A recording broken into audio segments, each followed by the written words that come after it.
Thank you, thank you. I'm coming! Ready?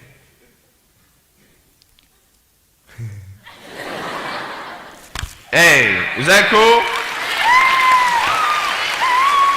Awesome. I want to talk about like when I started, going to school and stuff, a lot of people put me down, you know what I mean? Like people tease each other. I mean, people come up and say, hey, you're fat, you're fat, you're fat, you're fat, you're fat, you're fat, you're fat, you like, lose some weight, and you go home and you look yourself in the mirror and go, I'm fat, right? And so many people tease each other. Oh, you're too short, you're too tall, you look whatever. Different hair and all that. It doesn't matter. See, the thing is, when you're in school, when you're growing up in life, it actually sort of matters to people how you look. And then it matters to you because it matters to others. Why? Why does it matter how you look? Because if they don't like you, then who will? If they don't accept you, then who will? And the fear that we have is that we're going to be alone, that we're not good enough. And we have to change ourselves. And so many people put me down and say, Nick, you look too weird and no one's really your friend and you can't do this and you can't do that. And I couldn't change anything. It's not like just fixing my hair one day and everything's fine. It's not like, just whatever. I couldn't change my circumstance. I couldn't just one day wake up and say, hey, give me arms and legs. I need arms and legs. You know what I mean? Like, I went to a bodybuilder, and said, can you make me some arms and legs? No joking. Bodybuilder, you get it? Right? So here's the thing. I go up to people, can you give me a hand? Just joking. But it was so hard because people put me down.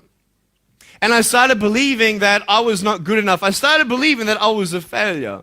That I'd never ever be somebody who people would like or people would accept. And it was so hard, man. I thought to myself, I can't go on the soccer field like everybody else, and I can't ride my bike, and I can't skateboard, and all these sort of things. And I started getting depressed. I thought, what kind of purpose do I have to live? I mean, are you just here to live to die? I mean, is there not a purpose for me? Is there not a purpose in life? And I had questions and no answers. And I asked my mum and dad, why did this happen? I asked doctors, why did this happen? And they don't know. There are some things in life that are out of your control that you can't change and you got to live with. The choice that we have, though, is either to give up or keep on going. I want to ask you, what are you going to believe? Are you going to believe in yourself? Are you going to believe everybody else's judgment on you? Are you going to believe people when they say that you're a failure, when no one really likes you, no one really cares about you? And it's not really to say that, hey, you need someone to come up and say, hey, really, I like you, I care about you. No, it's not that, but it's the fact that people put you down.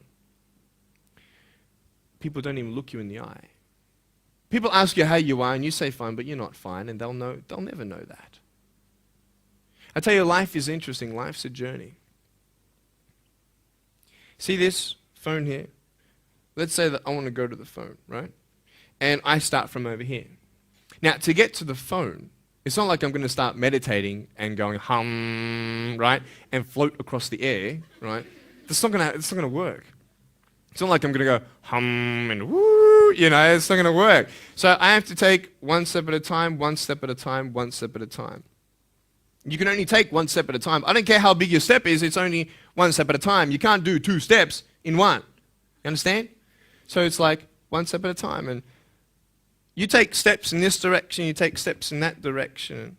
You sort of get lost along the way, and sometimes you fall down. Now, to illustrate my point, I'm going to jump off the table, do a back twist, and land on the floor. Okay? Is that cool? Are you ready? Oh, there's a clock there? Okay, can you move the clock for a second, please? Beautiful, beautiful. All right. You ready? So, are you guys ready? Just let me know when you're ready. Are you ready? Okay, ready? 1, 2. I'm joking, man. Are you serious? Just put the clock back there. If I did that, I'll break my arm or something. You know what I mean? But honestly, along the way, you might fall down like this. Ready? Right? Hello! Right. So what do you do when you fall down? Get back up. Everybody knows to get back up, because if I start walking, I'm not going to get anywhere.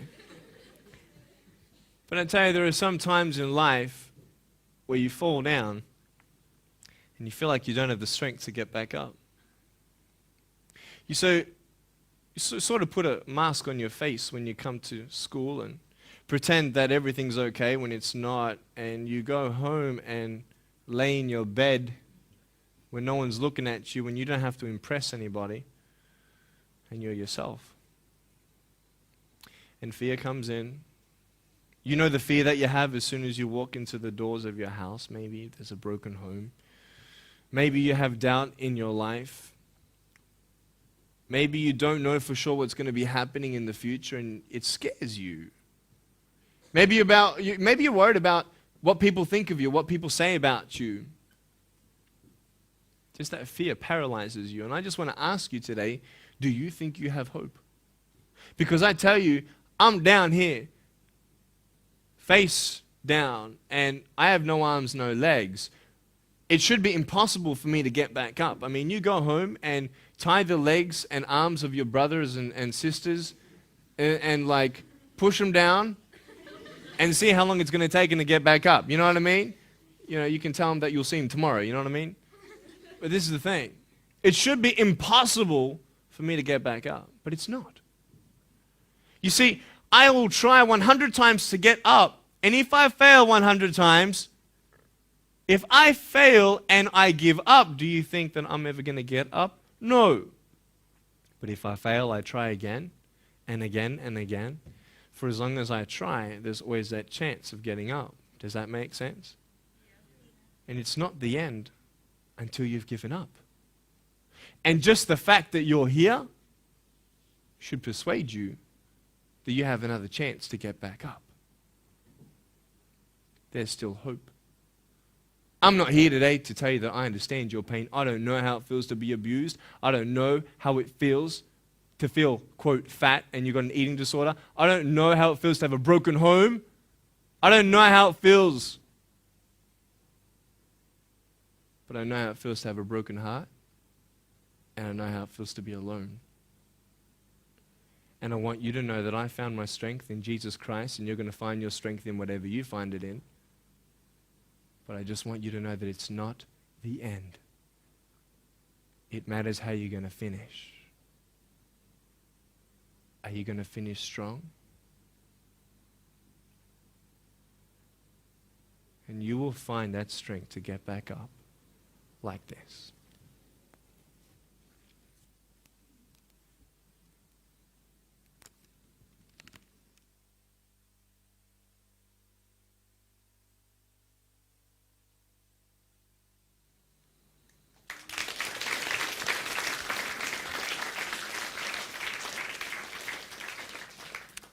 How did I get from depressed to who I am today? Because I tell you, I was depressed. When I was age 8, I used to concentrate on the things I didn't have. I wish I had arms and legs, and I wish I could do this, but what can I do? You see, I have a choice, and that's what I want to talk about today, choices. I can either be angry for not having arms and legs or be thankful for my chicken drumstick. And you see, I can still do a lot of things. At home, I can brush my teeth, comb my hair, get myself ready in the morning. And I'm traveling around the world. It's amazing. But I had to ask myself a couple questions. And the first question was really, who am I? Who am I? I'm Nick Vujicic, but who is that? And it's funny how the friends around you sort of determine who you are. You change yourself. You come to school. And everybody swore around me at high school, so I started swearing. Why? Because it's the cool thing to do. Everybody swears. So I don't want to be left out. And I want to be accepted, so I started swearing. You go to a party, everybody's drinking, so you drink. Why? Well, everybody else around me is doing a big deal. And you start losing yourself, and you start putting your security in temporary things. You start putting your happiness in things that won't last. You can get drunk all you like, but in the morning, you're going to be sober with a headache with the same problems. You want to be high the rest of your life on drugs? Everybody says, don't do drugs, don't do drugs. Well, why? Why do we even go there? It's either out of curiosity, peer pressure, or trying to escape reality. Basically, three things. That's why we go to drugs.